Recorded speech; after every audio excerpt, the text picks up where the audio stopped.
Welcome, ladies and gentlemen, to the Soul Seekers podcast, where we believe that hunting has the power to transform lives through primal adventure as we share our mission of mentorship is conservation. To learn more about everything we do, check out our show on Carbon TV or go to soulseekersnation.com. Freedom on, everybody, and stay soulful. Do you want to become a better shooter, reduce flinch, protect your ears, and just overall enjoy shooting your gun that much more? Then there's no better way to do that than by adding a suppressor to the end of your barrel. Be sure to check out Huxwrx Safety Co, as they are a leader in the suppressor world with their OSS Flow-Through Technology, virtually eliminating blowback and toxic gas that can affect weapon system performance and shooter health. To find out more about Huxwrx, go to huxwrx.com. That's huxwrx.com, and go get yourself a suppressor for your upcoming hunts. This podcast is also proudly brought to you by OnX Hunt. When I first got into hunting, I kept hearing all about public land and different access and how to find different locations to hunt. I was like, well, how are people even identifying all this stuff? Well, sure enough, I came across the number one hunting GPS app, and that is OnX Hunt. If you guys want to get better at hunting and go deeper into your scouting, OnX Hunt is the number one GPS app for that. Join the millions of hunters who trust OnX Hunt to find more game, discover new access, and hunt smarter. It was a game changer for me, and I know it's going to be a game changer for you if you've never used it. If you have used it, you know the power that it holds. Guys, I really hope you enjoy this episode. If you want to know more about OnX, go to onxmaps.com/hunt. And check out their app. Be blessed, freedom on, and stay soulful. All right, guys, if you're in the market for optics, I want you to go check out blackdiamondoptics.com. Black Diamond Optics offers world-class sporting and tactical optics, including thermals, all at wholesale pricing, direct to consumer. They are going to be partnering up with us for 2023, and I want to start pointing you over towards their direction. Check out Black Diamond Optics. If you've got any questions about it, shoot us a message. Love to hear from you. Be blessed, everybody. Ladies and gentlemen, welcome back to another episode of the Soul Seekers podcast. I'm your host, Johnny Mack, and today I am joined by a former guest and somebody who I sought after very hard to get on as a guest back in the very beginning days of my podcasting careers. Episode 5 of what was formerly known as the Soulful Hunter podcast. I had a guest on by the name of Tim Corcoran, who's the founder of Purpose Mountain, where you can go to his website, purposemountain.com, where he offers nature-based purpose guidance to support people with a love for wild nature and who feel a deep yearning and burning desire to discover their purpose. He also serves as a co-director of Twin Eagles Wilderness School in Sandpoint, Idaho, and is dedicated to facilitating deep nature connection, mentoring cultural restoration, and inner tracking since '99. Tim has dedicated his life towards consciously furthering this vision of balancing life and living with the earth, community, family, and self. And this is an episode I have been really excited to bring to you because it is one that touches all pillars of why I even started podcasting, why I went on this journey of learning how to hunt and diving deeper into challenging my own courage, grit, and self-reliance, determination as a man. And what does it mean to be a man showing up in this world? Without further ado, my good friend, Tim Corcoran, coming at you. Tim, brother, how are you today? Oh, I'm doing great, Johnny. It's great to be back. Thanks for the warm welcome, man. Dude, I gotta tell you, I'm not a fluffer. I don't want to blow smoke up your can. I have been, you and I have been in email conversation since March? Oh, yeah. Trying to schedule this podcast. Oh, yeah. Totally. So, I mean, I had you on episode 5, blew my mind. I read through your Purpose Mountain guided work that you released for free. It was an ebook that you have on your website. And just I'm like, yes, this guy is speaking my language. Yes, this guy is speaking my language. Yes. Like, give me more. It's like, thank you, sir. May I have another? Like, come on, keep bringing it. And we recorded that episode, and I was like, that was phenomenal. But with that being said, and with that being said, I don't want to lose my way. I just released episode 224 today of the podcast. Had you on congratulations. Thank you. Had you on at number 5, and it's time to start making sure our foundation is taken care of, and the foundation of Mm. this podcast and my journey. I think I actually even had you on um, back when I just started coining my phrase mentorship is conservation, and how hunting has the Yes, that's power right. to transform lives through primal adventure, and talking about this grittiness that mankind is often missing in a soft, Mhm. insulated society.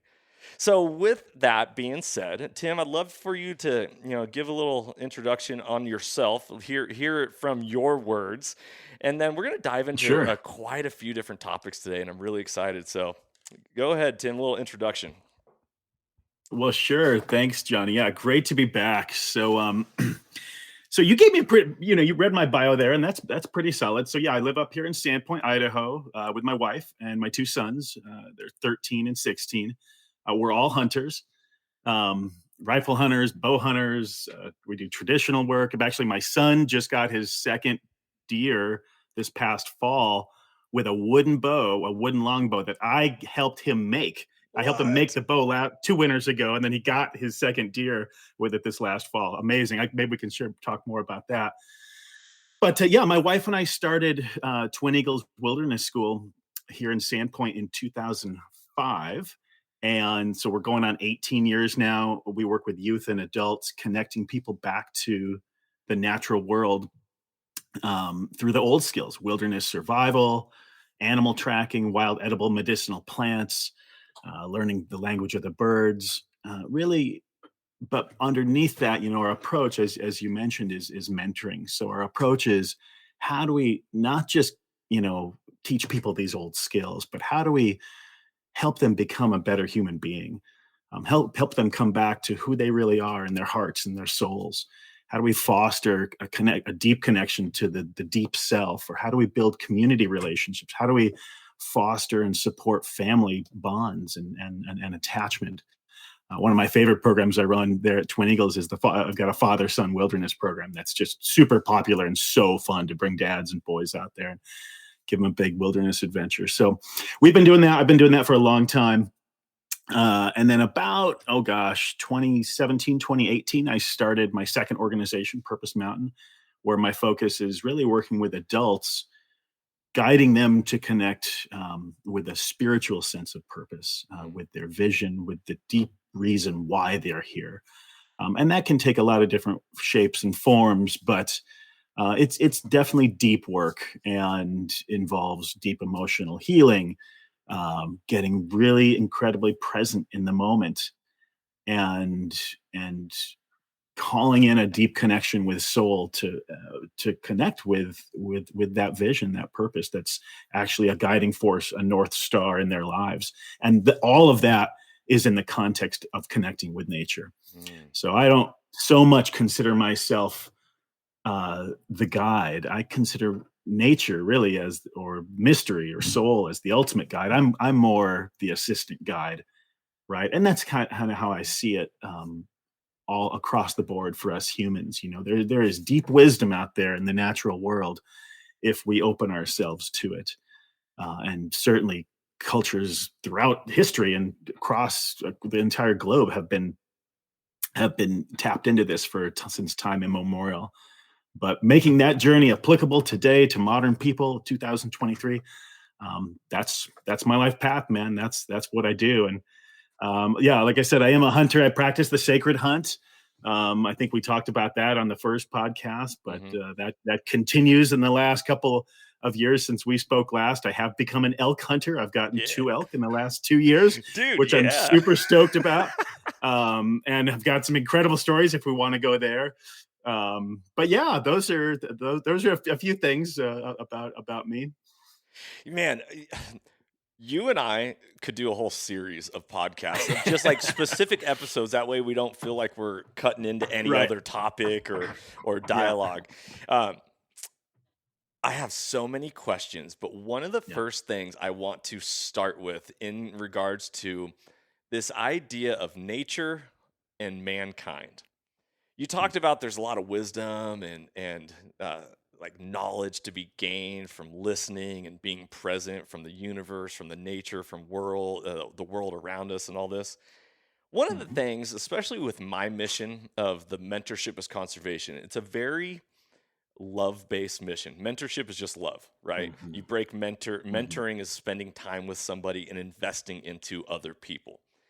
Yes. I find a lot of times that in modern society, people are so caught up with instant gratification that they don't actually Mm-hmm. stop, pause, and reflect, because the inward reflection is what Mm-hmm. brings about the outward correction. So, do Yes. you find through your experiences, and this might be a little, I guess I have to hear more from you, in the world where people who reach out to you, obviously they're inwardly reflecting, they're searching for something that are like, hey, I want to know Yeah. about Purpose Mountain. But Yeah. in general, your perspective of society, your opinion of Mm. society, do you find people are actually willing to want to engage into that inner self and really Mm-hmm. like acknowledge it? Because that is a hard barrier to overcome to even start this journey of identifying Yeah. you and growing and transforming. Great question, man. I mean, there's a lot of different ways to answer that. There's certainly a segment of our population in any given moment, and I would say, a segment of all of us. There's a part of me that doesn't want to connect inwardly. I think that's true for all of us, right? And there's a segment of our population, and there's a segment of myself, and probably all of us that does. Um, so certainly, when we look at, gosh, modernity, capitalism, consumerism, these are major forces in our world today that are really moving us in the opposite direction of looking within and cultivating a deep inner life. Um, but we're all human beings. We all have hearts. We all have spirits. We all have souls. We all feel our way through the world. And we all know on some level what's working and what's not working in life. And when we really get honest with ourselves and connect with that, oftentimes there is motivation to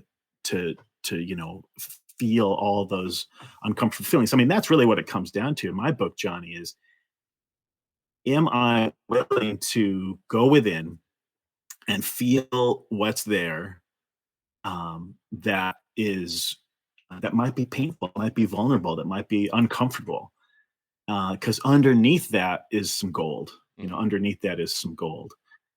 So it's a yes and no answer. Yeah. There are certainly lots of people who are currently motivated to do deep work. There's people, and then there's people who say they want it, but then when it actually comes down to it, doing the hard work, they resist it. That's really common as well. Yeah. And there's people who say they don't, but then things happen, and you know what? They actually are open to it. So, we're complex as human beings. And my work is certainly to encourage that, though, in this world. Yeah. Absolutely. Yeah, absolutely. One of the questions that arises out of this concept is the buzz of society. It is constantly Mhm. distracting. Like, I know as somebody who I have a yearning desire to be a good father to my children. I have a Yeah. yearning Yeah. desire to be a good husband to my wife. Mhm. I want a solid, concrete, loving nest of a home to raise my children. I Mhm. want to protect them. Sometimes my wife says I'm overly protective of them. Like we got to let them, Oh, yeah. spread their wings and experience things to an Yeah. extent. What, I mean, how many fathers and men do you encounter that struggle with this because of trauma from their childhood? Or what is it that Mm. sets up these boundaries and borders that they're like, I'm not willing to travel there and go there? What's up, Soul Seekers Nation? Thank you so much for listening to this podcast. I really appreciate it. As a reward, I have some discount codes for you to use if you are in the market for a brand new hunting pack. Go check out initialascent.com and Initial Ascent packs. They are made in America. Their one-piece carbon frame is an absolute game changer. We run their packs. We love them. And you can save 5% at checkout by using the code SOULSEEKERS. That's all one word. Also, for those of you who are archery hunters and you are tired of shooting at dots on a target, check out deadnutsoutdoors.com for their lifelike 2D archery targets. You can save 20% on all of their products by using the code Soul Seekers at checkout. Once again, the code is Soul Seekers, all one word. Go check out initialascent.com and Dead Nuts Outdoors. Enjoy the podcast. Yeah, gosh. I mean, well, that's a big one, and I think on the broad level, we have to back up and take a look from a cultural perspective and say, gosh, we look at the last 100+ years, and the story of our time is what's going on. Dad's not home because he's got to work and he's got to provide. And given our current cultural scenario, dad is asked to not be home. And then when he does get home, he's exhausted and doesn't have maybe the emotional or even the physical capacity to actually be deeply present for the kids, and on some level that's impacted all of us. I mean, I know I had that story, I'm 49. I grew up in the 80s. My dad would get home at 5 o'clock, have a beer or two, maybe a martini, smoke his Winstons, disappear behind the newspaper for 3-4 hours. And I just thought that was normal, Right. Today it's like, gosh, I've done so much work to shift that in myself and in the community around me. So on a cultural level, again, we have culture in a lot of ways working against us as fathers to become deeply present for our kids. Then we have our personal life history. Yeah, can there be trauma and personal experiences in our past that are unresolved, that are keeping us from connecting? Absolutely. Gabor Mate, I don't know if are you familiar with his work? He's an MD out of Canada. Oh man, he's done amazing work on trauma and addiction, and talks about addiction as a response to lack of connection. Basically, that the deep human being has this need for connection, and if it didn't happen in a healthy way, we're going to go after it in an unhealthy way, which is the short of how he looks at addiction. And so the proper response to addiction, the healing to addiction, is to make those deep connections. But again, in order to do that, if we don't know how to do that, then we've got to, who's going to guide us, who's going to mentor us, and am I going to be brave enough to face all those discomforts within to embrace all of that? Right. I had I got really angry at my children this week, and I told them, like, right afterwards, I knew I don't like to use the word should, because I don't like to should on people. We never should on people, right? Right. I knew as a father I needed to do better, but something inside of me, my inner child that wants to throw a fit, that I haven't healed that trauma, exploded on my kids. And I know it's not healthy, and I know it's now, I'm displaying behaviors that they're going to then repeat because, oh, well, dad does it. It's okay to, for example, slam doors or hit things or whatever. Sure. It's like, but right afterwards, I'm like, guys, I am so sorry. Please forgive me. That's immature. I have, and here's the catch of it all. I'm still human. And this is one of the things that people forget or often don't address, is the fact that, like, I'm a husband to my wife. We have common goals, but I also have individual goals. I'm my child's father. I'm the father to these 3 young, wonderful boys, and I have my own goals, and I'm thinking about my own stuff, and I'm dealing with my own trauma, hurt, pain, desires, goals, whatever. Yeah. And it's this interesting dance of, like, how do we be there for ourselves and for them without, retreating to some dark hole where we're no good for anybody. Yeah, exactly. And remind me, Johnny, how old are your kids? So my oldest now is 8 years old.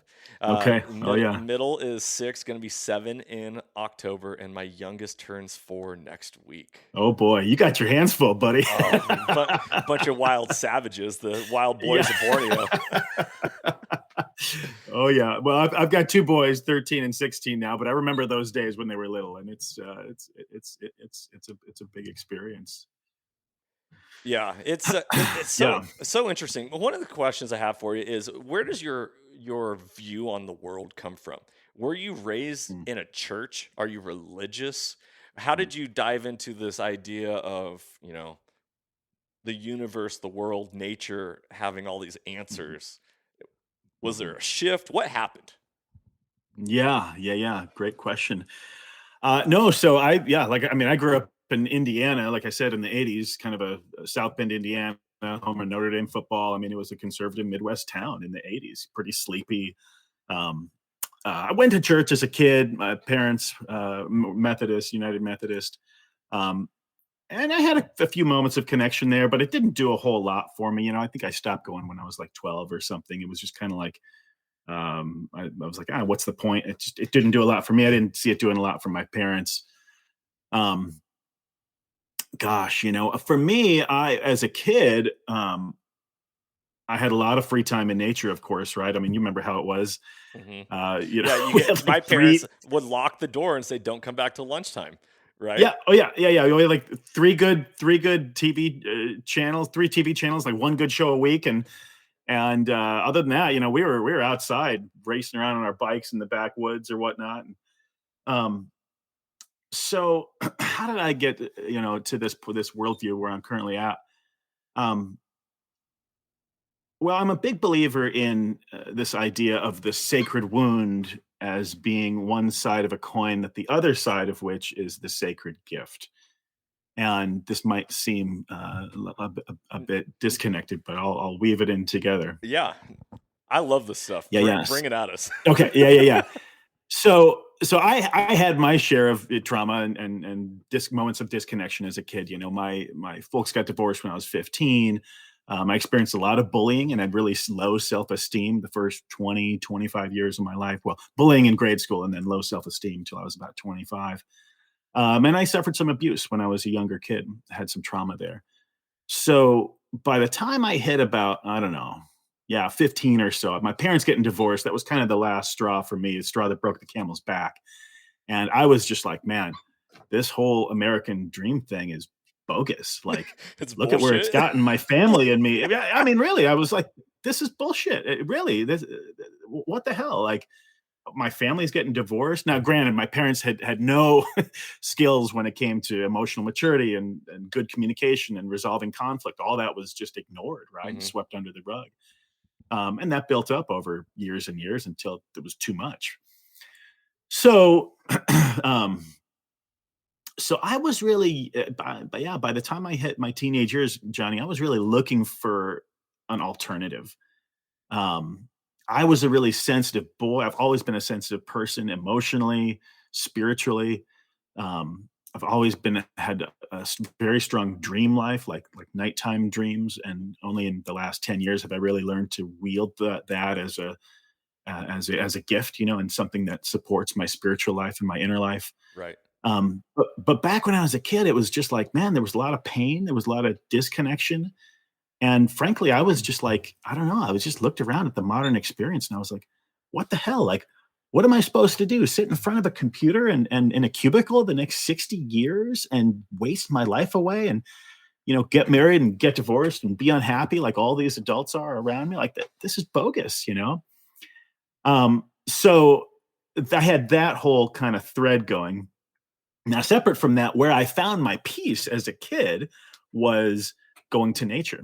Nature was the one place I would go to as a kid where I wasn't judged, no one would give me a hard time, where I felt fully accepted, and I just felt at peace, Hmm. and felt safe. Now, that was just an automatic response. That's just something that happened for me. I wasn't even so much conscious or thinking about that, but that's what happened.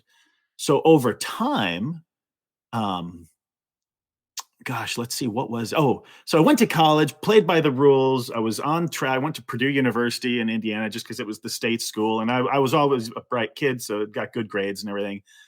And I was studying computer science at the time, which came easy to me, but it wasn't really my passion. My dad was big into computers early on in the 80s and stuff, and so that's how that got started. But I was maybe a sophomore, junior, I think, beginning of my junior year, I had this awakening where I just realized it all kind of had built up, and there was like an unconscious part of me that was saying, "Oh, we're just going to play by the rules and do what you're supposed to do in this society." And And meanwhile, this other voice in me was like, no, no, this is going to kill me. Like what? Like Right. what? And it was a combination of experiences. My buddies and I went out west because it was the whole go west young man thing. My buddies and I went out west for like spring break, I think my sophomore, junior year at college. And it was like a spiritual awakening. I mean, there were no drugs or, ceremonies involved. It was just me and my buddies and one of his mom's car, one of my buddy's mom's car, driving out west for a week. Rocky Mountain National Park, for God's sake, Johnny, right? Seeing the Rocky Mountains, coming from the Midwest, seeing the Rocky Mountains for the first time is like, holy shit. I mean, it's just changed my whole world, Right. Grand Canyon, Badlands, all of it, up in South Dakota. I mean, we did this whole tour all the way out to California, the Pacific Coast. Oh my God, and I think my sensitivity to nature, to emotions, to spirituality, to energy, it that spoke to something deep in my soul. And my dad had actually taken us out west when I was really little, like 6, and done a similar tour. And all right, everybody, thank you so much for listening to this episode. As a thank you, I got more discount codes for all of you. If you are in the market for anything in regards to calls, whether it's elk calls, turkey calls, deer or predator calls, you can save 15% on all Rocky Mountain hunting calls by using the code SOULSEEKERS. That's all one word. And if you're in the market for hard side hydration, a better way to hydrate, go check out hardsidehydration.com. Use the code SOULSEEKERS10 to save 10%. And we also have a discount at Graxaw.com. That is, Graxaw is the leader in ultralight game bags and other backcountry gear. Light, fast, and efficient is their motto. Use the code SOULSEEKERS, all one word, to save 10% at checkout. And so I had all of this going. Now, back in college, I had a history class, an advanced history class. It was History 514, taught by Professor Vern Foley. Never forget this guy, who was basically so this guy was part Lakota Indian. He was a quarter blood, like his grandfather was Lakota, otherwise white. And so here's this guy teaching basically an introduction to shamanism, earth-based spirituality, cleverly disguised as History 514, an advanced history class at a conservative Midwest university. And this guy was really my first mentor, back to mentoring. He saw that I had a certain aptitude for the deep spiritual connection. He saw my potential as a mentor myself before I did, and that's what a good mentor does. A good mentor sees the potential of a younger person and draws that potential out. And he did that for me, man. He totally did that for me. He introduced me to synchronicity and to mitakuye oyasi, the old Lakota term that speaks to we are all related. And it lit a fire in me. Between that and going out west, I was like, there's something here, there's something here. And so by the time I graduated college, I was just said, fuck it. Honestly, man, I was like, screw this. Like I did it. I got through high school. I got through college. I played by your rules, mom and dad, society, everything. I'm going to write my own story now. Oh yeah. And I'm not going to do it. I'm not going to get the bullshit job and waste my life away. So what did I do? When I graduated college, I went out and moved to the Navajo Indian Reservation, 22 years old. I had no idea what I was doing. I was really just following my heart, looking for a deeper connection. I was looking for the other worldview that you're asking me about that I now hopefully, embody in a good way. And had a whole journey out there. That's a whole story, what happened there. But that also led me to, at the time I bumped into my wife in Ashland, Oregon. I was touring around. I did some traveling, bumped into my wife. And then ultimately found some more mentors. I had mentors on the Navajo Reservation. I found the work of Tom Brown Jr., his work at the Tracker School, Wilderness Survival. He was an early mentor, and got involved in a wilderness school starting up in Vermont, all by the age of, 24 or so. So those early 20s were really deep, formative years in a new way for me. And you said earlier you didn't really get self-esteem, like that didn't take hold until you're about 25. Correct. And so this exactly. is that building small steps. Oh yeah, this is very, very tied together. So that really began my pathway into doing what I'm doing now. I got involved in these schools. There were native elders who would come out and visit us, and it was incredible. I was like living the life of my dream. I was learning how to be a mentor. I was connecting deeply with nature. I was learning wilderness survival. There were hunters around. I didn't grow up with hunting, and so it was really an earth-based approach to connecting deeply with the world.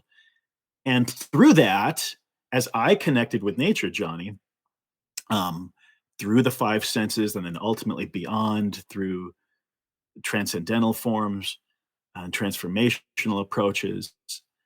As I connected with nature, it's like my awareness of the natural world grew and grew and grew, right? And as my awareness grew, I couldn't help but to become more aware of myself. And as I became more aware of myself, I was like, oh, man, I'm still holding on to shit from when I was 6 years old. Yeah. Wow, this stuff still impacts me today. It impacts my thoughts. It impacts my perception of myself. It impacts how I show up or don't show up in the world. It impacts all kinds of stuff. But the reason I could see that was because my awareness it started with the awareness of nature. It was noticing the subtlety of a coyote track on the ground in the mud, or noticing a winter wren singing 100 yards away, or noticing the difference between two very similar looking plants, but one happens to be edible and the other is poisonous.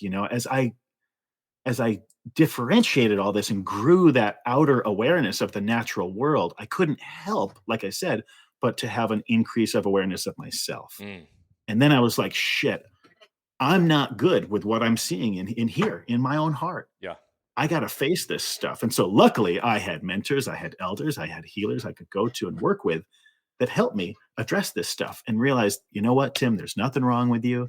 I know maybe you feel like a piece of shit, and feel like you're unworthy and feel like,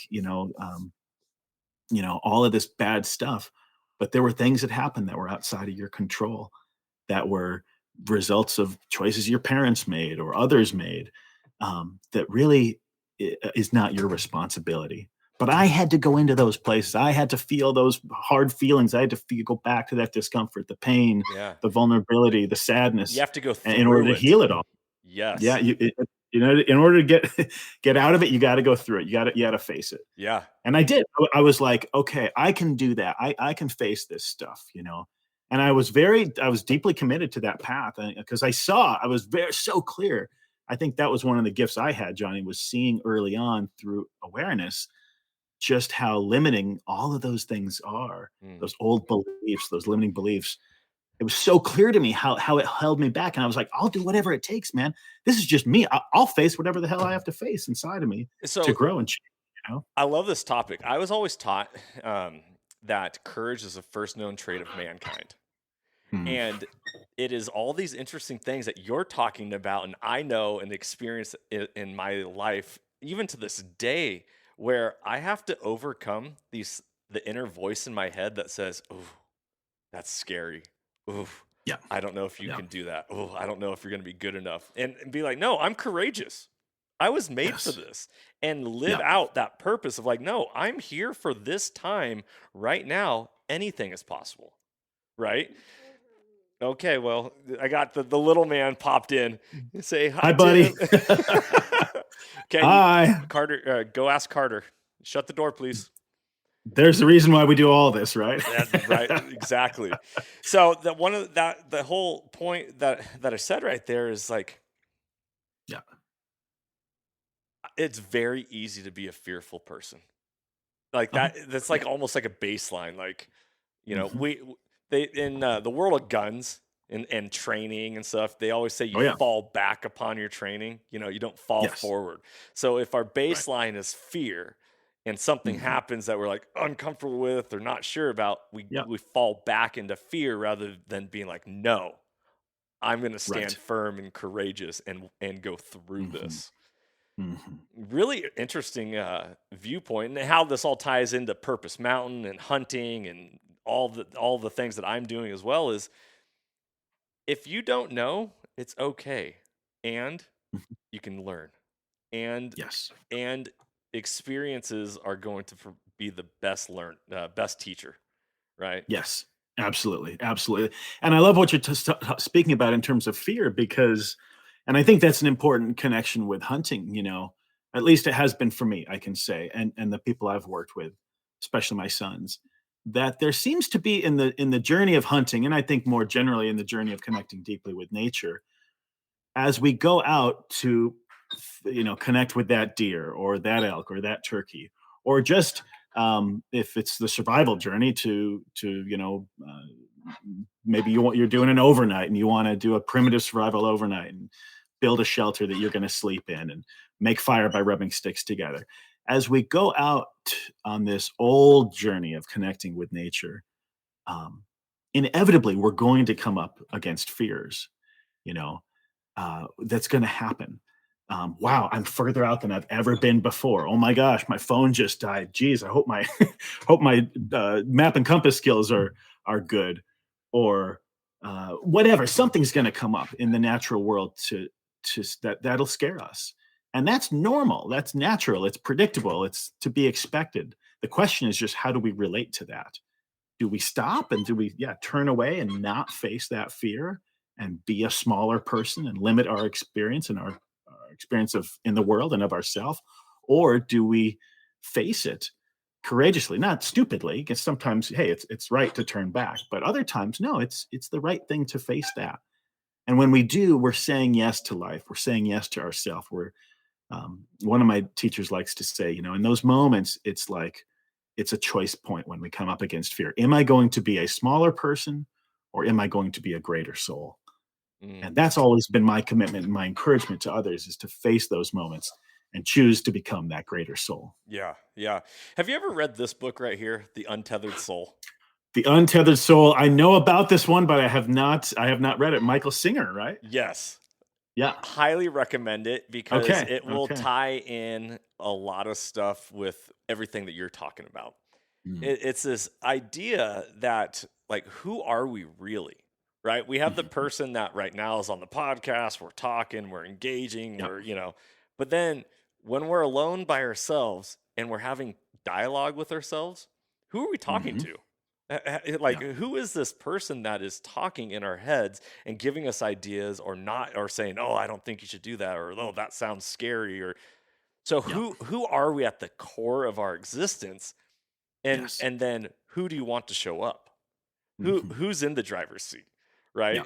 right? This is depicted in old '80s cartoons of the Mm. angel and the devil on the Oh shoulders, yeah. Oh right? yeah. Like the Yeah. big bad wolf and the good-hearted soul.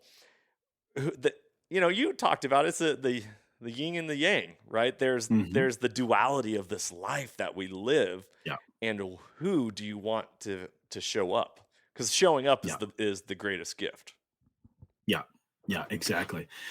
Yeah, this is a big topic, and it's a big part of my work at Purpose Mountain, and it really opens up a whole a whole world. But there's a body of work I work with called, well, I refer to it as the ecology of self, and it's this idea that um, as human beings, on a psyche level, we are comprised of not one but many. Meaning, I have lots of different parts. I have a part of myself that wants to wake up first thing early in the morning and go get them. I have another part that wants to sleep in and just chill. I have a part of me that's really extroverted, and I have a part of me that's really introverted. I have a part of me that constantly needs to work and get stuff done, and the taskmaster, and always pushing. And there's another part of me that actually just knows how to be and Mm, do nothing yeah. and just be still and slow down. And that these different parts tend to come in opposites. That's tends to be how it goes. And there's been a lot of work done on this. There's a body of work I've trained in called voice dialogue that was originated by these two kind of renegade, a Jungian analyst and another PhD in psychologist back in the 60s, Hal and Sidra Stone. And they really were the first to bring about this idea that we can work with the different parts within us. And these days, there's a fellow, Richard Schwartz, who's got IFS, internal family systems, that's become really popular. That's another one worth checking out. But it's the idea that So oftentimes loosely referred to as parts work, right? This idea that we have different parts within us, and there's parts we like, and there's parts we don't. I really like the part of me that can get shit done and accomplish and all of that. And sometimes I have a hard time with that part that just wants to do nothing. Right. And yet, that part is really important to my well-being. And if I never engage that, man, I pay a price. I pay a price. And so, interestingly, Johnny, the key to it all is accepting and embracing. Goes back to what we talked about before, that the way out is through. So, like, giving an example, let's see, like, so for myself, okay, a big pattern I had when I was a young man in my 20s, maybe early 30s as well, that came about from all that low self-esteem I was talking about, is I had a strong pattern of wanting to please others. That's really common. If I was talking with you, I'd want you to like me. And so I would work really hard to read you, to figure you out, to profile you and figure out, okay, what does Johnny like? And what does Johnny want me to do? And how does he want me to act? And what does he want me to say so that he'll approve of me? Yeah. Because really, at the heart of it, I didn't approve of myself. I needed your approval, whoever it was. I'm using you in this moment, but it could have been anybody, right? So what would I do? I'd work to please the other person. And it worked. What was the short-term benefit was I did get that approval. But what was the cost? The cost was I wasn't being me. You I weren't wasn't being being authentic. him. You're not living I your wasn't being true life. authentic. Yes. Exactly. Yeah. So eventually there came a point where I had to kind of come to terms with all this and say, holy shit, I'm not even sure I know who I am, because I've pleased so many dang people for so many years. Yeah. And it was scary to think of not pleasing that other person. And then I had to face the fact that I didn't approve of myself, and I didn't really like who I am when I slowed down and saw who I was. And so I had some work to do there. I had some healing. I needed some help, but eventually I was able to really accept myself, and not just accept myself, but love myself. Right. Let me just keep going here. Yeah. And that's the deep work. Now, easier said than done. That was a big journey, but it is possible. And it's the old cliche thing, gosh, if I can do it, anybody can do it. But I did. I mean, honestly, I'd say toxic low self-esteem those first couple, 3 decades of my life, Johnny. And when I made that shift and I was like, God dang, I do love myself. I am a good person. There's nothing wrong with me.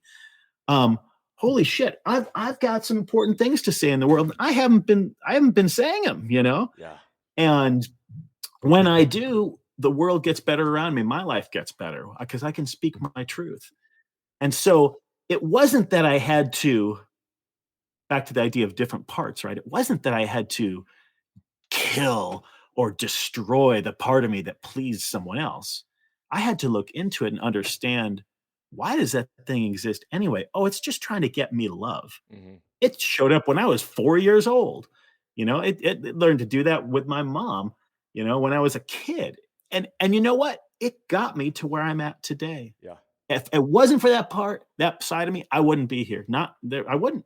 Yeah. And I had to actually accept it and even love and appreciate that part, but let it know, this part of myself, hey, in no uncertain terms, your time's up. I'm taking a different approach. I've actually learned to love myself. I'm not going to do this pleasing game anymore. Yeah. I've got a bigger purpose in this life. Yes. And that was hugely transformational. And these days, that's the work I guide others through. And I kind of fast forwarded through the journey pretty quick there. But yeah, when you're talking about the angel and the devil and all the different parts, I mean, this is big work in the world. And to me, the last thing I got to say is, the reason I call it the ecology of self is because we see this dynamic in the outside, in the natural world as well. I'm looking outside at the evergreen forest here at my home in Sandpoint.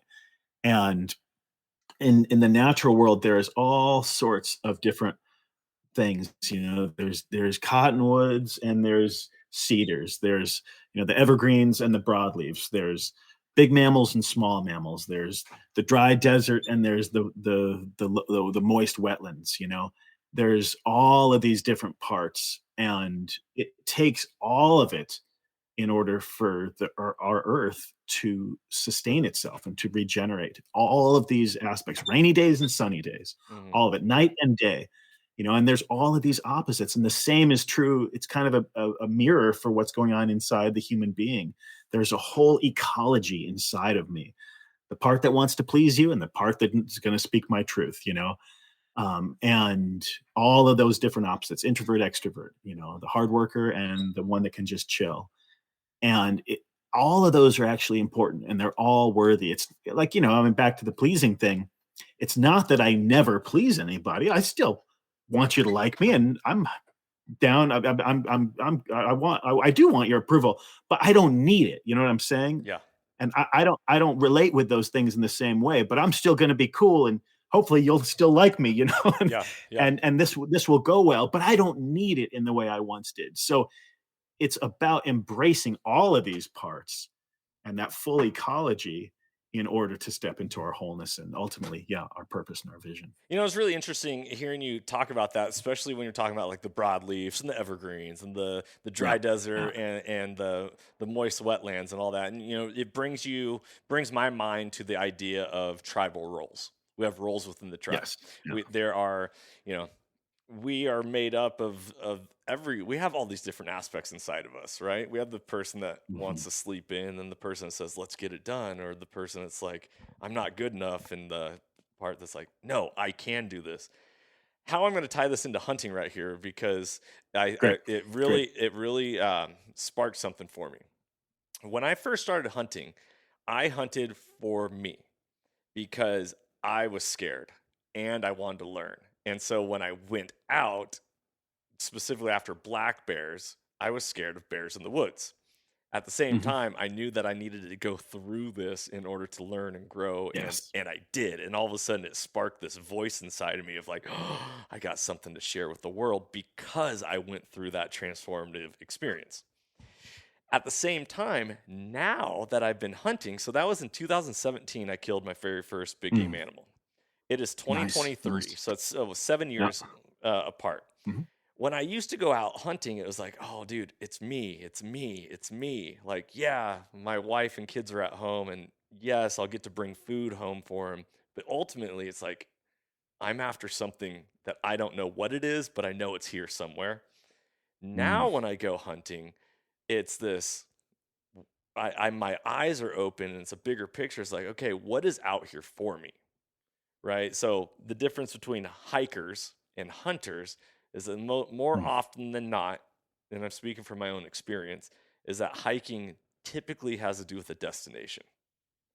Oh We yeah, we yeah, are going to this point, and then we will hmm, turn around and return. yeah, Hunting is this idea of being open.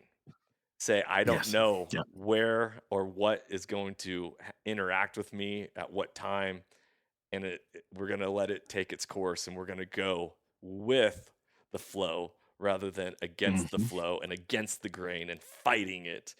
And I became a better hunter when I allowed yeah, myself to be still in nature, to yeah, be silent in my own thoughts, and here's one of the big things, is to trust my intuition, which is something oh yeah, that oh god, yeah, that huge one, in society we are so often just like don't trust cut yourself. off from, Yes, like we yeah. we don't hear that.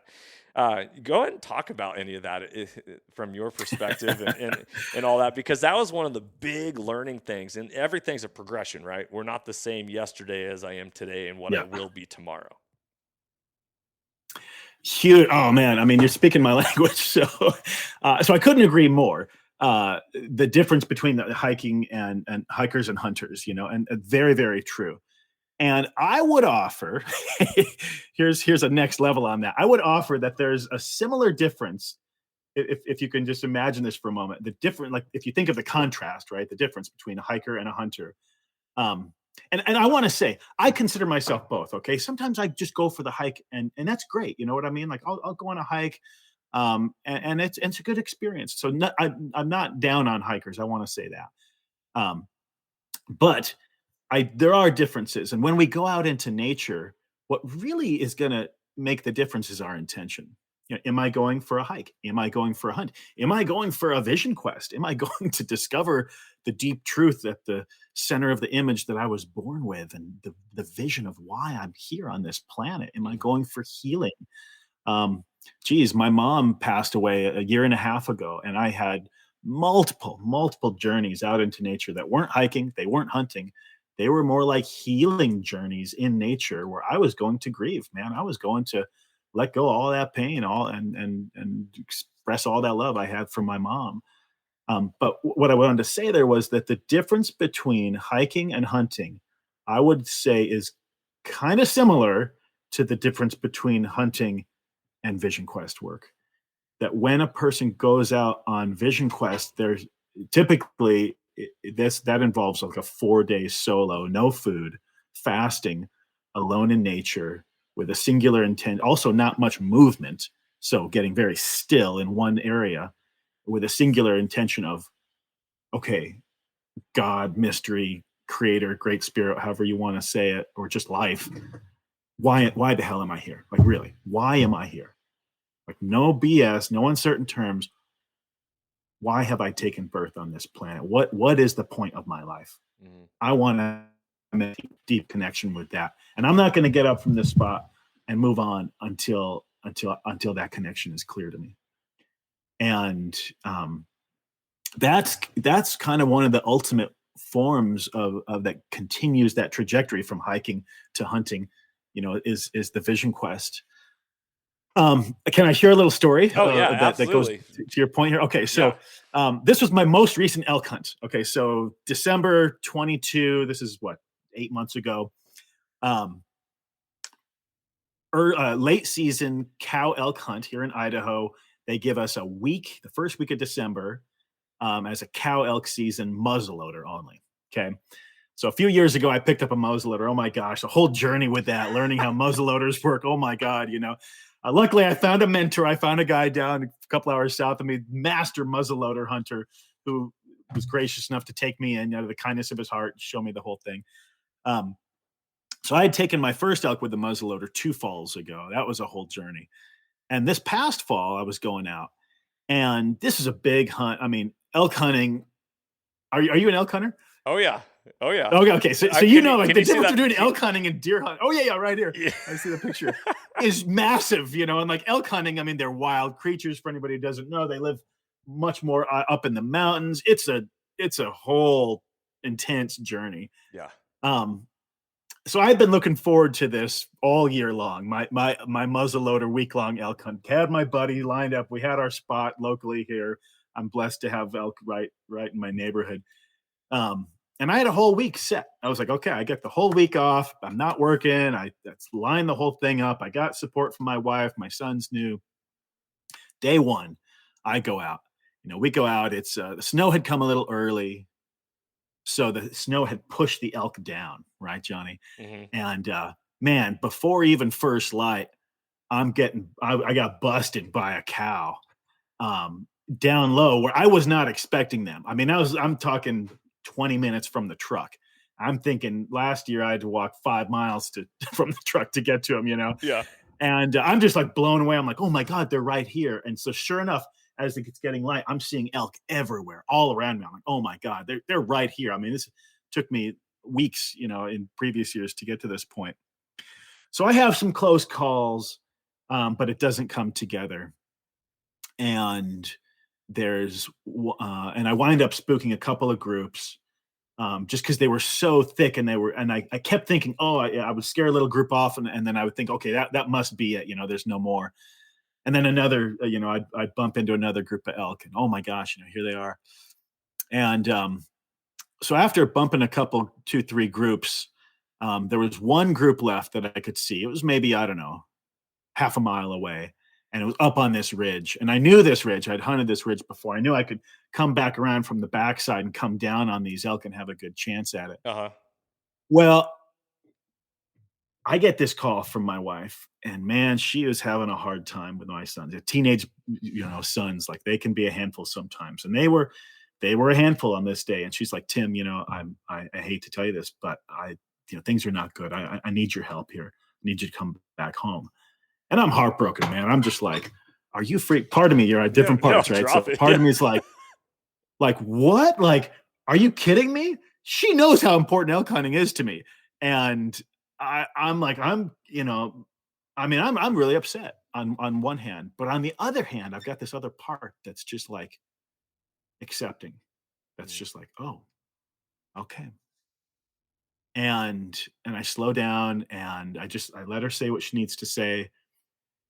And I just made a choice in myself. And I said, because I was thinking about my hunting buddy. And what my hunting buddy likes to say is, if things aren't good at home, then I have no right to be out there in the woods hunting. yeah. You know, things have got.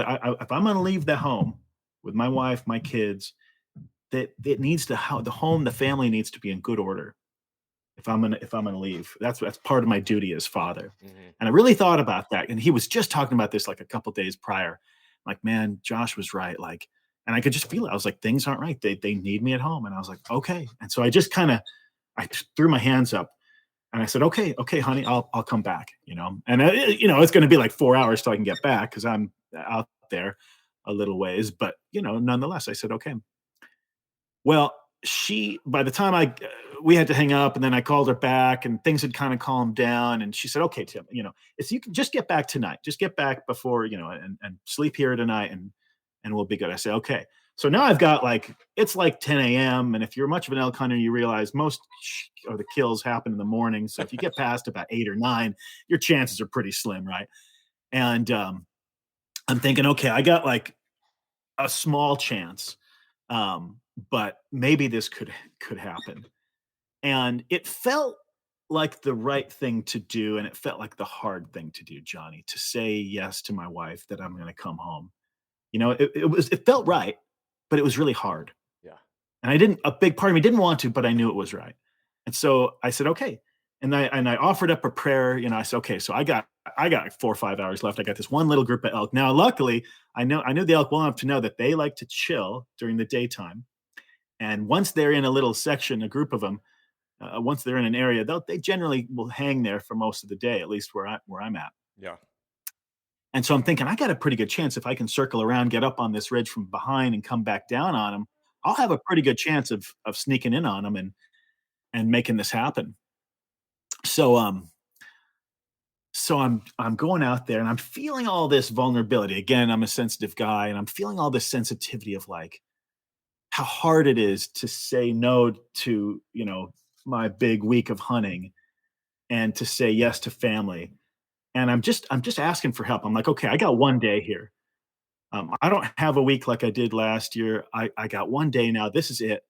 Help me out here. And I'm imagining my ancestors. Actually, I'm imagining my mom. My mom, like I said, had passed away, and I'm sending a prayer up to her, asking her for her help and all of this. And so, sure enough, I come up. Come up. It takes me several hours.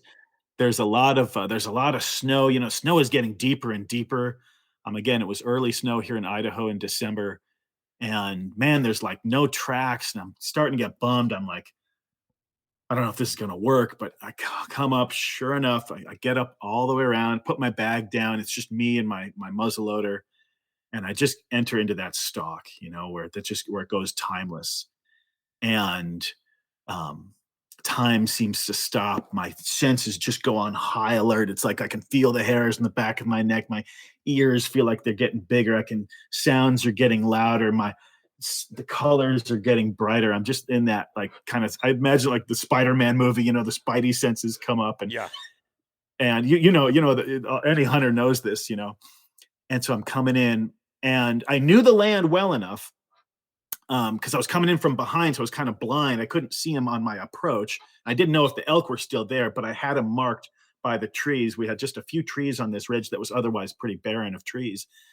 And I was like, I'm 95% sure I'm on the right tree. And so I'm coming in, and sure enough, I come out just real slow, coming up over, and there's the elk. And I'm like, man, my heart just starts racing, I feel like it's about to jump out of my chest, and I'm like, okay, it's on, it's on.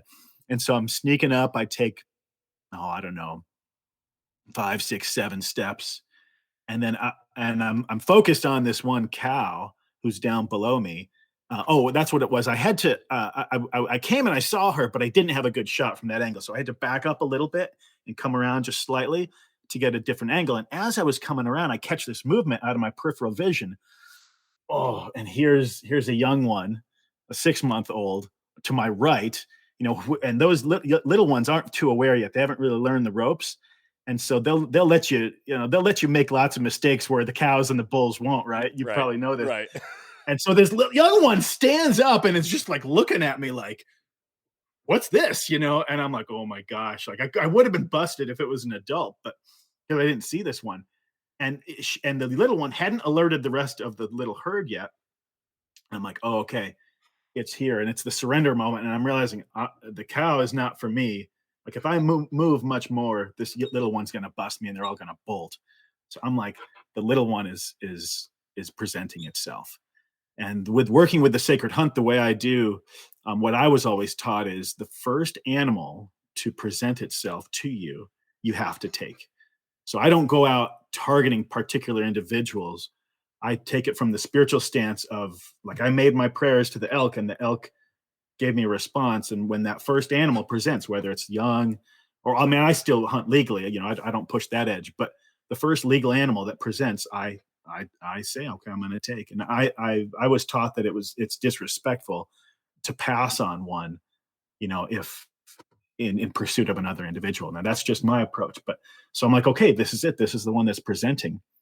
And I line it up. I've got a 40-yard shot and, the smoke goes off. If you're a muzzle loader hunter, you can't see anything. Right. Get this giant cloud of smoke. You don't know what happened. And the elk are going, okay, now all the other elk, there's like 6 other elk that just bolt down the hill.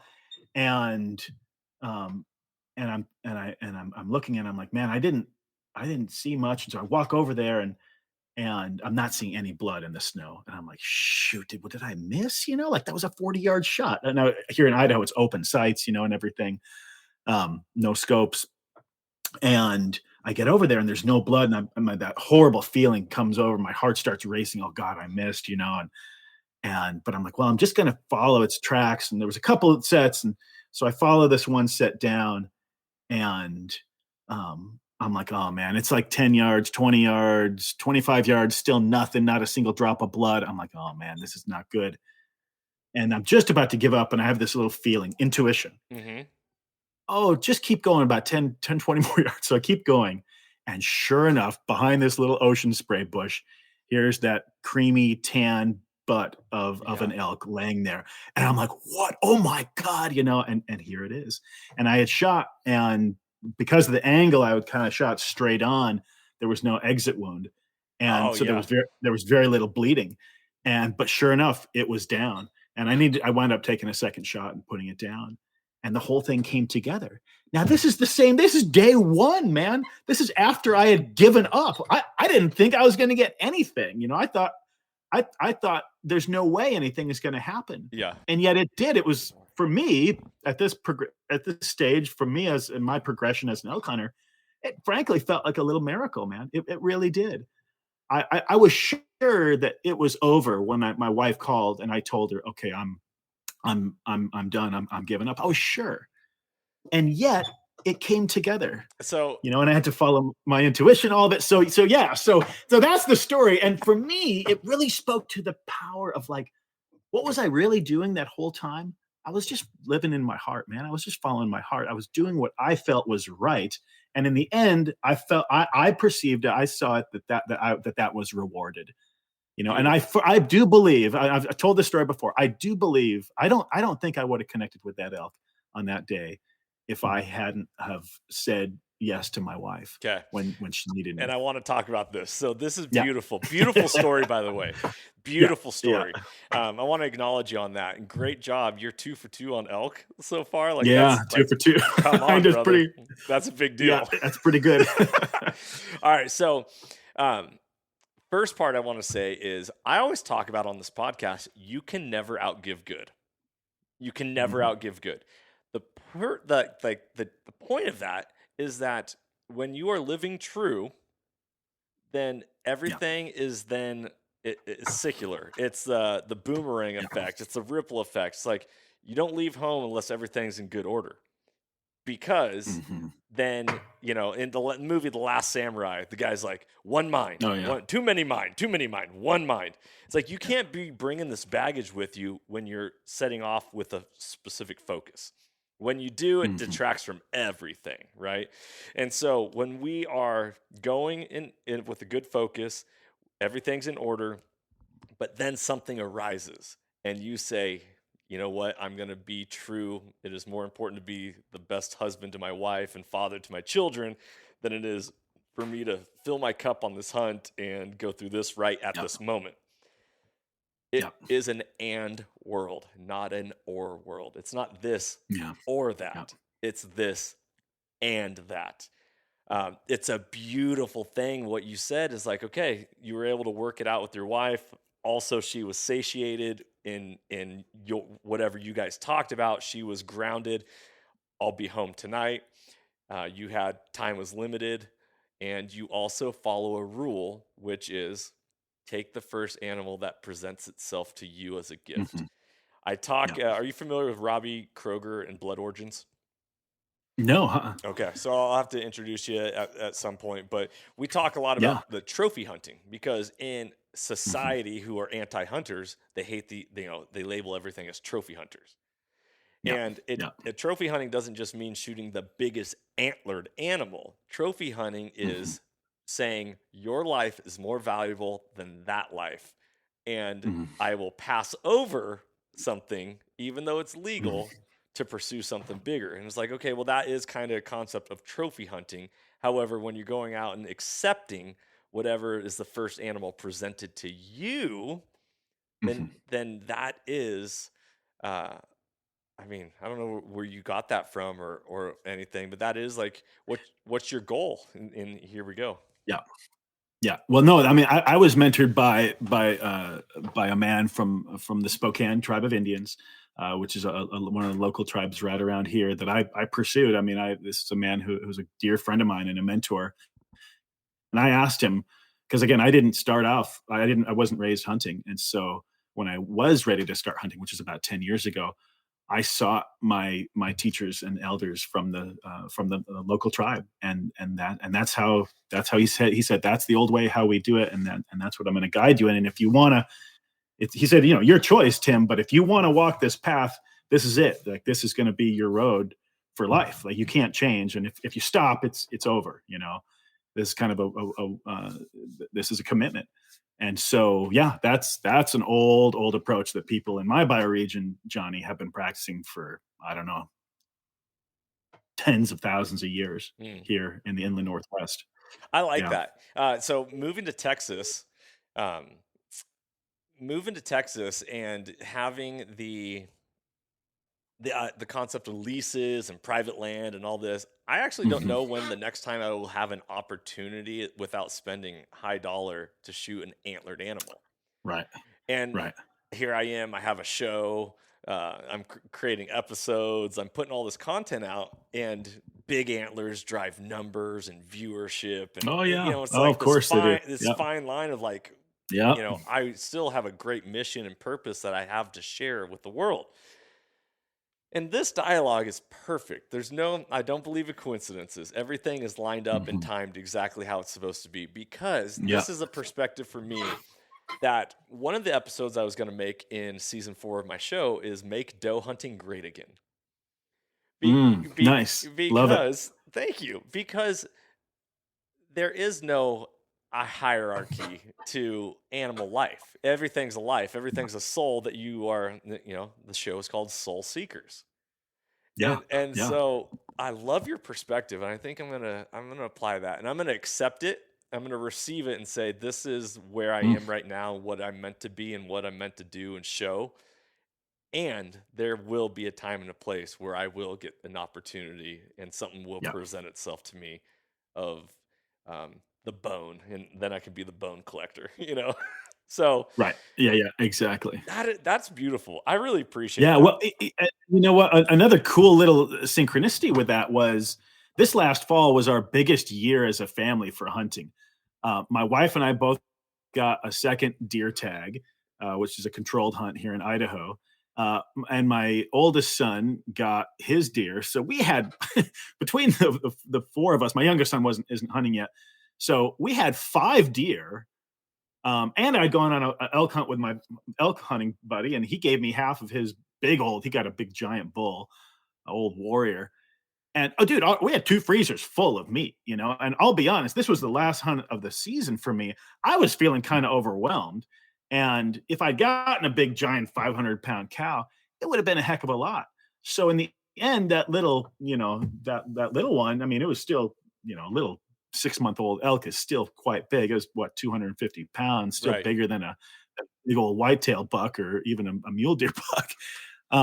But it was manageable. And oh my God, man. I don't know if you've ever had young elk, but it is, talk about tender. I mean, it's like veal, man. It is like Really? every cut of meat from the animal is ridiculously good. I mean, I just my brothers were out visiting 2 weeks ago, dude, and we served up. I did a pulled pork elk, Yep. Yep. barbecue pulled pork sandwiches, and I did 2 neck roasts, right? One from the bull, which is like a 5-year-old bull, and then the other from this little one who was male, but 6 months old. And the color, the consistency, it was black, and I mean the difference was so stark, and everybody preferred the young elk. I mean, it was all delicious, but just in terms of like tenderness and flavor and everything, eating that little elk, oh my God, man, it was amazing. So, but the synchronicity of it, that like, our freezers were pretty much full. It was exactly what was needed, and I would have never thought, I wouldn't have targeted, if I was targeting an individual, I wouldn't have targeted a little one. Of course, I would have.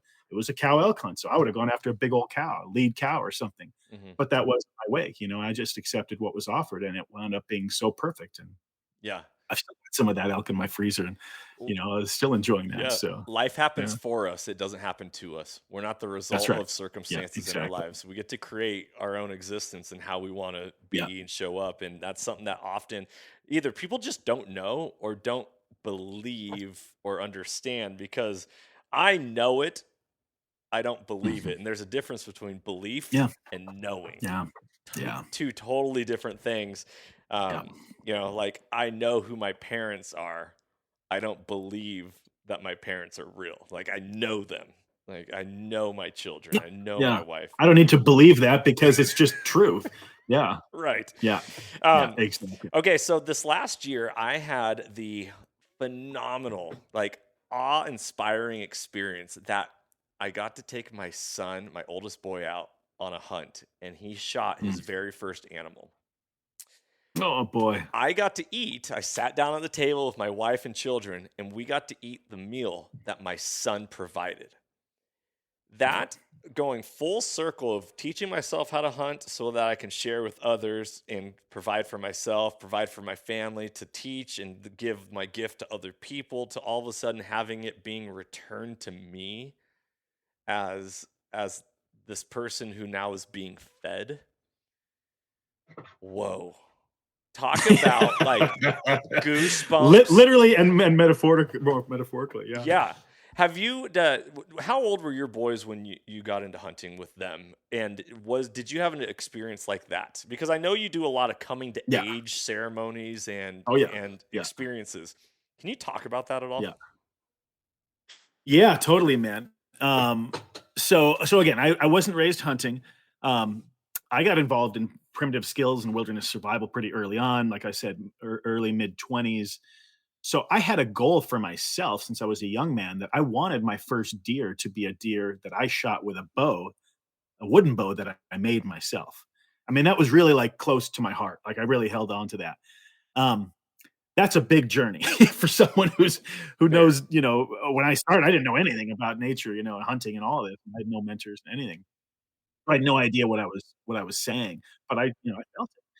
Well, 5 years in, we start the school, we start having kids. Now I'm running a business, running the school, my dad, my husband, the whole thing. Um, I had learned to make bows, and I'd learned to shoot them just enough to realize, "Oh my god, like, I'm gonna take a wooden bow out there, I'm gonna need like a 10, 15 yard shot max to pull this off." And when I really started practice, I was like, this is nuts. Like it could be decades before I make this happen, you know?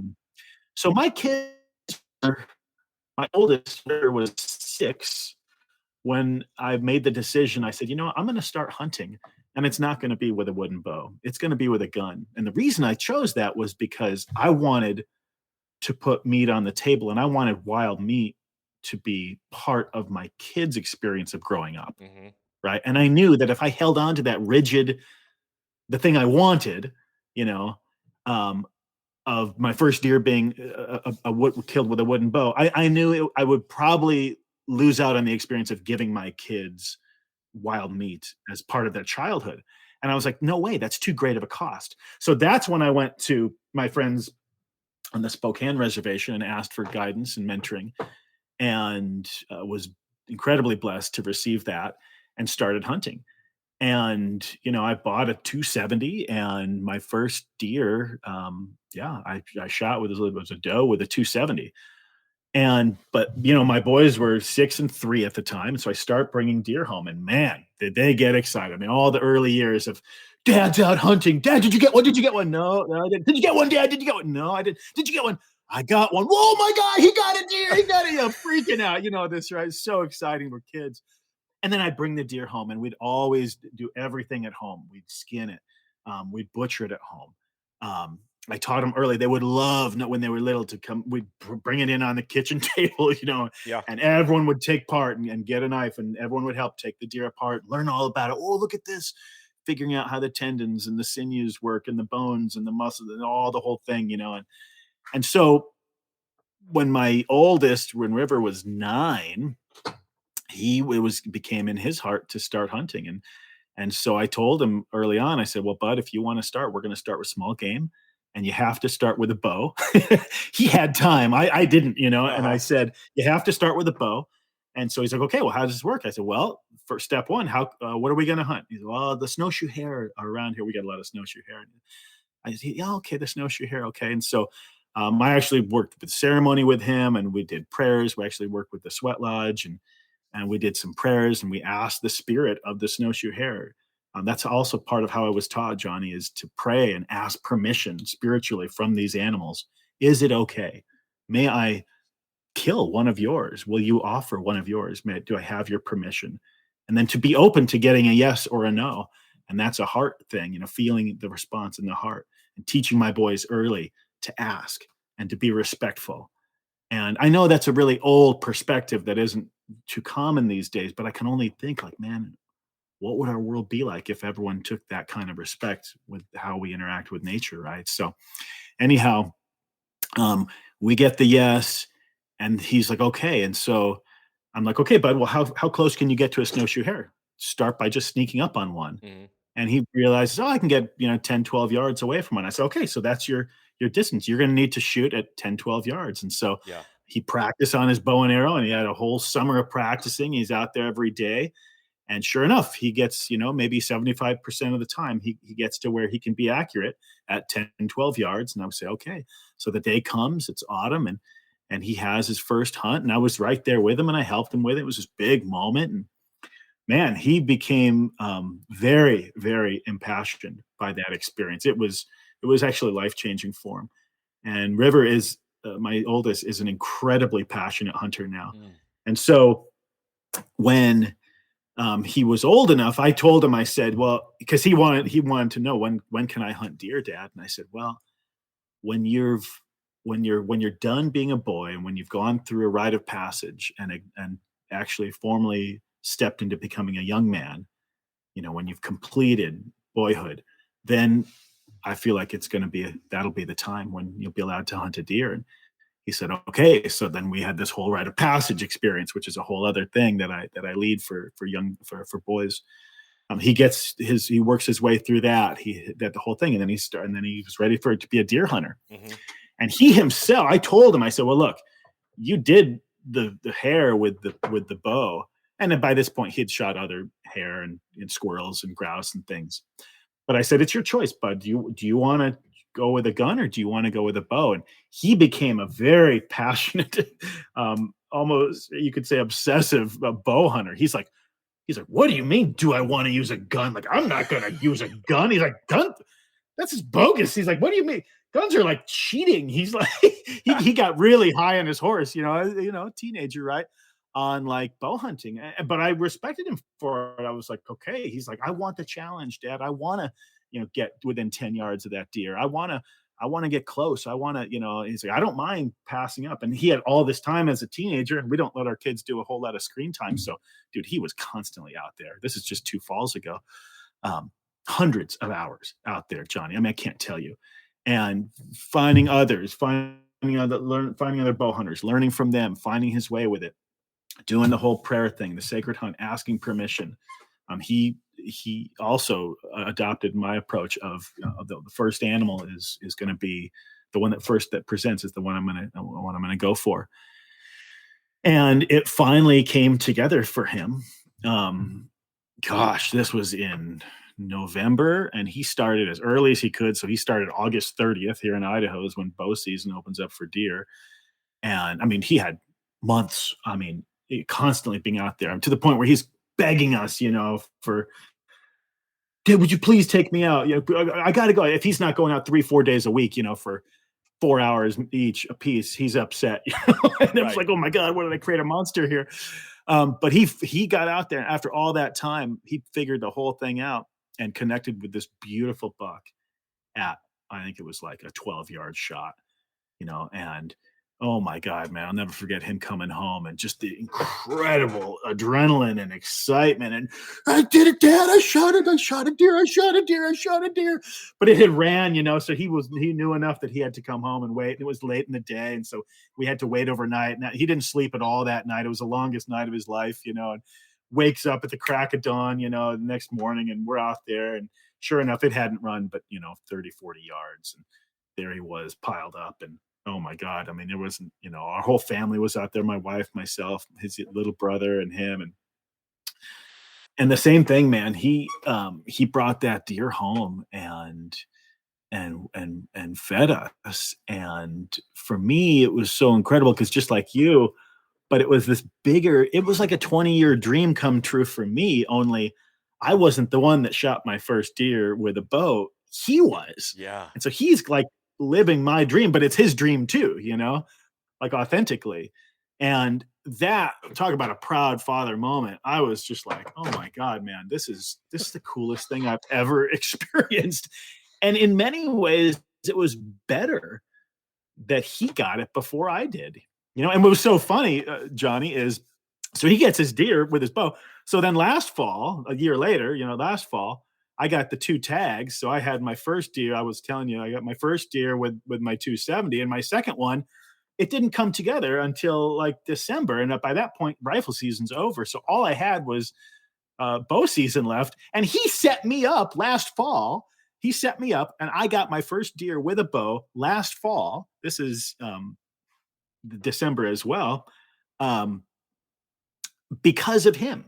Wow. He had become my mentor. And I had a beautiful heart shot, at like 10 yards up in a tree stand.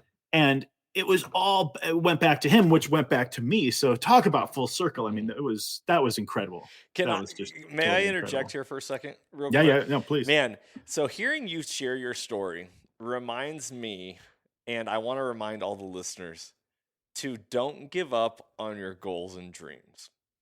Because of this exact scenario, what you just told, there's so many different layers to your story that you're sharing.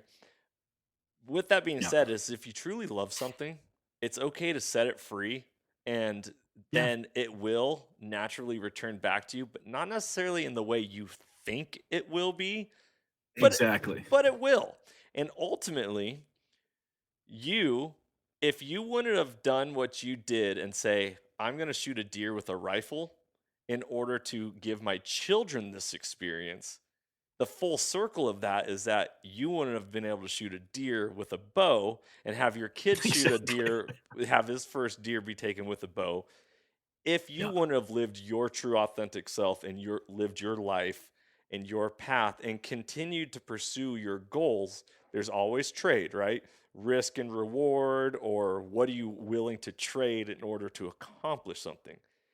There's a difference between no and not yet, right? Right. No and not yet. There's a reason why they say patience is a virtue. You gotta give it Yes. time, and ultimately, we're gonna be fulfilled in ways that we can't even express yet because of that. And I think that is one of the most beautiful parts of your story right there that you shared. Um, Well, as thanks, as I'm man. hearing that, I'm like, geez, Louise. Which I Yeah. want to say, and I'm pulling a quote from you from the beginning of the show. You said, "I didn't see it do a lot for my parents, and so I didn't pursue it." That Mm. is, Tim, I don't know if you've ever quoted that before, but you might want Mm. to include that into your purpose Okay. mountain Cool, man. because Yeah. you didn't see whether it was church or just how your family dynamic was, like you didn't see it do a lot for your parents. And so you decided to go on your own path. But when you went on your own path, you knew what you wanted to do and you lived true to it.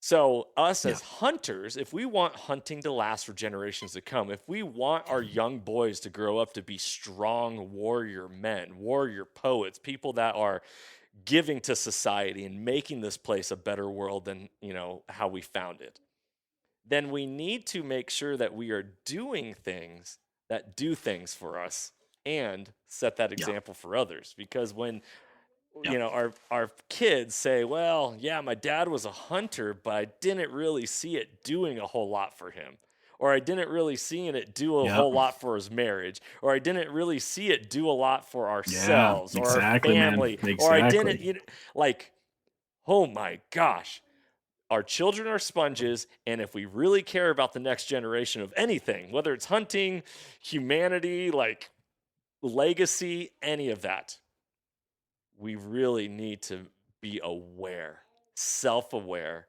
and aware of the Yeah. eyeballs that are watching us, the ears that hear us, and this goes back to me blowing up at my children the other day.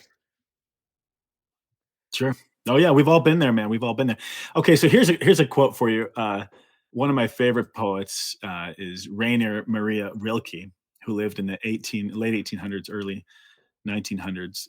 He was a German poet, and in one of he's got a whole poem on this. I won't do the whole poem, but just the quote here is Rainer Maria Rilke: "The purpose of life is to be defeated by greater and greater things." Mm, So again, the purpose of life is to be defeated by greater and greater things. So what does he mean by that? Well, the common thread in my two stories I shared, the elk hunt last fall and then my son's bow hunt that was full circle for me, was in both of those, as you're keying in on, I had to be defeated by something great. In both cases, actually, for me, in these stories, it happens to be family. mhm. I had the part of me that wanted to be out there for that whole week and elk hunting, and it feeds my soul. I had to let die. I mean, it was defeated in that moment. It was hard. It was hard to say yes to my wife. I'm coming home, but I did, and then it came back. And then the part of me that wanted that first deer to be shot with a bow, it was tough to let that go. I didn't want to do it, Yeah. but my kids were more important. So I let myself be defeated by something greater than me, by my own children. That's in my book, that's a good way to go. And then as you pointing out, it comes back full circle. So for our listeners, I invite you to kind of sit with that one. Like, what does it mean for you to be defeated by greater and greater things? That's a good one to sit with, like a mantra of sorts, right? Yeah. Your poem that you read, it reminds me a lot of President Theodore Roosevelt's The Man in the Arena, right? Oh yeah. Oh yeah. Yeah, Classic. I Yeah. love it. It's Yeah. this story of it doesn't matter how many times you get punched in the face, you get back up and you keep going. Yeah. And when you live that life, it's all going to work out. We don't Mhm. know, we don't worry about the how. The how will take care of Mhm. itself. We need to understand the Yeah. why and the what. What do I want Yeah. and why do I want to be doing it? Why am I here? These are the Yeah. things that are the true essence of life, the Yeah. beauty of humanity. And when we live our true authentic self, it is the light of the world for others Mhm. to Yeah. then be like, oh, okay. I always say inspired people inspire people. right? When you Yes. live an Yeah, inspired exactly. life, it automatically is contagious. As a school Yes. teacher, when I smile at students, they smile Yeah. back. When I frown at Yeah. them, they frown back. So it's like Yeah. you live That's that right. life. This world is a mirror, right? So how do you want to get anything from this world? Then you live it. Um, Exactly. And as you're saying, Johnny, it's not just about our own life. I mean, all of these stories, I really want to just highlight this for our listeners. It's not just about me. You know, at the end of the day is going to come when I'm going to die. I'm mortal. We're all mortal. We're all going to die. And at that moment, when I'm laying there in my deathbed, looking back at life, I'm not going to worry so much about, oh, did I, did I get my ego's needs met in every little moment? Did I get everything I wanted? No, I'm going to ask, what legacy did I leave behind? You know, how did I impact my kids? How did I impact my students? How did I impact the world around me? How did I impact my earth? How did I leave the earth itself? And and by being defeated by greater and greater things, and by surrendering to soul, by honoring our intuition, even when it's hard, we're able to leave something beautiful behind, and life gets a little better for the next generation. Isn't that what we all want at the end of the day? And if it wasn't that way for us, then can we at least make it better for the next generation? And mm. that's, for me, that's where it all lands at the end of the day. And that's the whole idea of conservation, is to conserve and to renew. Exactly. Yeah. Exactly. I Yeah. got a quote for you, and I'm going to read it or I'm going to tell Okay. it to you. And I want Okay. you to then tell me, what does it mean to you, and do you agree or Oh. not agree with it? Because Okay. this all ties into being a better human, going hunting, feeding our soul, searching after our own self and our own desires and our own purpose and all that. I was raised by my father, and he always said this to me: either you are getting better or you are getting worse. There is no in between. Mm, mm. Wow. Either you're getting better or you're getting worse. There's no in between. Gosh. Well, it's definitely a strong statement. there's no there's no doubt about that. Um, I mean, it reminds me of what I was talking about earlier, when faced with a choice point that's got some oomph to it. That typically, yeah, we're either choosing to become a smaller person or a greater soul. Um, so either you're getting better or you're getting worse. There's no in between. Hmm. Yeah. Yeah. I mean, what that speaks to me too is, I think I mean, I speak for myself. Sometimes I can take myself out by believing in the in between. Well, I'm not going to push myself too hard right now, but I'm not going to take the other route. I'm going to kind of make a mediocre choice, and I kind of convince myself I'm just kind of plateauing or being in between. But the reality is, when I do that, that's not really serving me, you know. And um, and so I think the truth of the matter is, that's probably what your dad was speaking to. That would be the getting worse.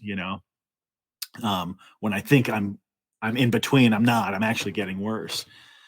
Um, so in those ways, I can really agree with it. Another way to look at it is, well, better or worse. There's a judgment there. And I think maybe the hazard of that quote could be the idea that I need to get better. Like, well, what's wrong with who I am right now? Might be another way to look at that and say, this goes back to the self-esteem, self-worth thing of, well, actually, I'm okay right where I am right now, and I'm enough, and I don't have to get better, or there is no getting worse. I just am, and I'm okay with that. And that doesn't mean I'm going to make shitty decisions and be a bad husband or a bad father, or not impact good in the world, because I think a person could use that as a cop out. But I think that would be I think that would be a potential hazard with that quote, is this idea that I need to get better, and that I'm not okay just right exactly with who I am in this moment. So yeah, those are a few thoughts. I love your response. How you were able to identify self-worth and self-love is powerful, because Mm. it is okay. I truly to believe it's okay to just pause. We talk about this Mhm. in hunting. You have to pause. You can't be foot on the gas pedal the entire Oh, time. Otherwise, you're going to screw it all up. yeah. Right. So for you Yep. to say, I am enough, because Yeah. there's a lot of fathers out there. There's a lot of bosses out there. There's a lot of people out there that it's not good enough, not good enough, not Yep. good enough. Like, Oh, yeah. no, Oh, it's an epidemic of our times. yeah. Yeah. So to say, I am enough and I still want this. Yeah, absolutely. I still have exactly that's a great way to look at it, Johnny. Like, because we all are. I mean, all of our listeners, everybody, and whether you believe it or not, I mean, this is my truth. Like every human being out there, we're all worthy. We're all deserving of love. We're all enough. And is there anything wrong with growing? No, but what part of us is it that needs to do the growing? Are we growing because we really secretly hate ourselves and can't stand who we are and we have to change, and got the obsessive compulsive desire to always get better because I can't actually stand who I am? That's not healthy. Or do I have a desire to make my life better so I can inspire others to make their lives better, not from a place of lack or wounds, but from a place of hey, I want to live in a beautiful world. I want people to feel good, and Yeah. I want to make this world a better place. um Nothing, I mean, that's beautiful, and so I think it invites this deeper reflection that we're discussing here on this podcast Yeah. today. So Yeah. yeah. My, I will say the other part of different angle of that quote that he would always say Yeah. was, either you are green and growing or ripe and rotting. And I didn't like that one as much, because I was like, okay, it's like, Yeah. I always, we can always learn. We're constantly learning, growing, adapting, transforming. So there's not the ultimate of, right, Yeah. like this is it. I don't live in a box anymore. I Yeah. I'm expanding into all avenues and directions, Yeah. and ultimately giving it away, because as we get to Mhm. grow, it produces fruit, and that fruit is a gift to others. So Mhm. Absolutely. so Absolutely. Yeah. we're gonna wrap up the show. Tim, thank you so much. I want you to go ahead and tell people how they can get a hold of you. How can they hire you as Oh, yeah. as a coach? What can they can Mhm. sign up with you as, and all that. Yeah. Yeah. Yeah. Yeah. So, like I said, I've got two organizations. I've got Purpose Mountain, which is online. It's www.purposemountain.com. There's some free stuff on there. I think you were mentioning I've got a free ebook on there people can grab. I do offer one-on-one individual mentoring and coaching. I've got a whole nature-based purpose discovery mentoring journey that I've got in there, a big 12-week journey for deep divers. And then I do run in-person small group wilderness vision quests for people who are really seeking that deep vision, that calling in their life. Big, amazing 10-day events. I lead them up here in Idaho, typically in the fall, and California in the spring.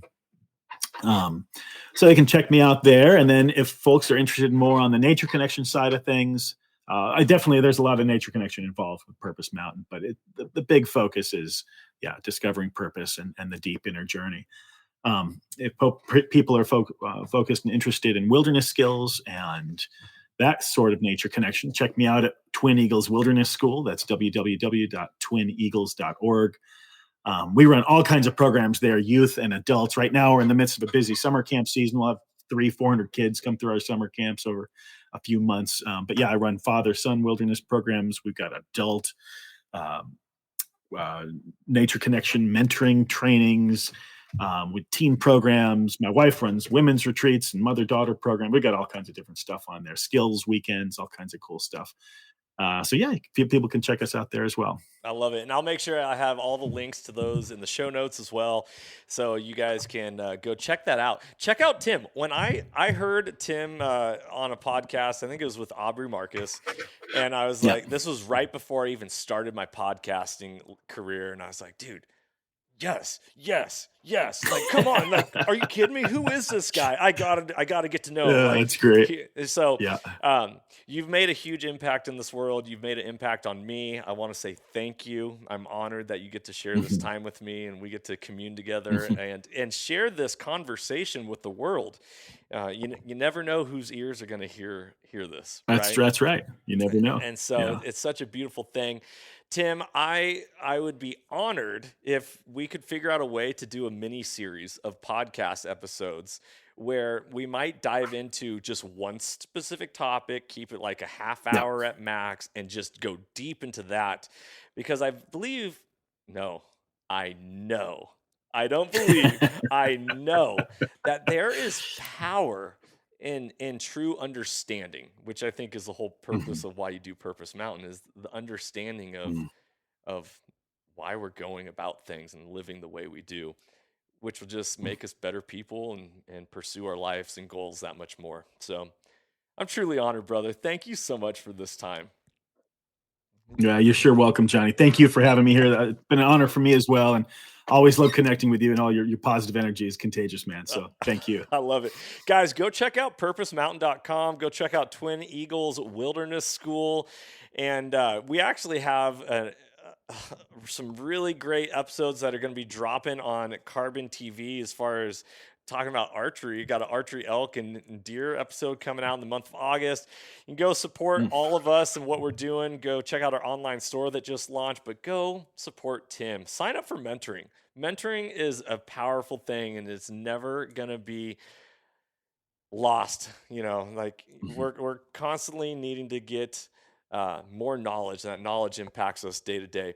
Guys, thanks for tuning in to this episode. Remember that hunting has the power to transform lives through primal adventure, and you can never outgive good, as mentorship is conservation. I'm Johnny Mack. Thanks for tuning in to this episode. Be blessed, freedom on, and stay soulful. If you enjoyed today's podcast and want to support the show, you can always like, share, subscribe, and leave a rating, as it helps us share our mission of mentorship is conservation. Thank you so much for tuning in and being a part of Soul Seekers Nation as we transform lives through primal adventure. If you want to get more connected with the podcast, check out the Soul Seekers Nation Facebook group, as I look forward to connecting with you on the next episode. So stay tuned and stay soulful.